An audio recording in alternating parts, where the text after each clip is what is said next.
Helo, beth o'n yw'n bwyd ydw i uwch darlithydd ar rhaglen therapi galwadigaethol yma ym Mhrifysgol Wrexham. Rydyn ni wrth ein bodd bod ein cwrs llawn amser wedi cael ei rhestru yn rhif 1 yn Brydain o ran boddhad myfyrwyr.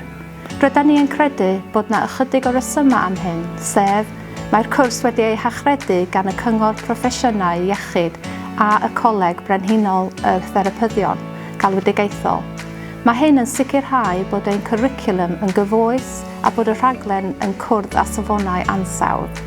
Rydyn ni yn canolbwyntio fel tîm i helpu chi ddod o hyd i waith pan fyddech yn graddio, ac mae'r myfyrwyr yn teimlo fod y lleoliaeth ymarfer yn helpu hyn.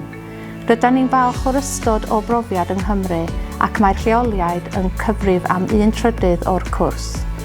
Yn y Prifysgol byddwch yn astudio lawer y pwnciau gwahanol, enghraifft anatomeg, ymchwil a sgiliau therapiwtig.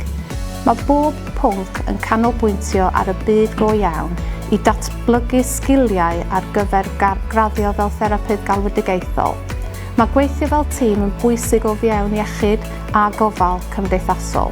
Rydyn ni yn cydnabod pwysigrwydd y iaith Cymraeg a rydyn ni yn gyffori hyn trwy'r cwricwlwm.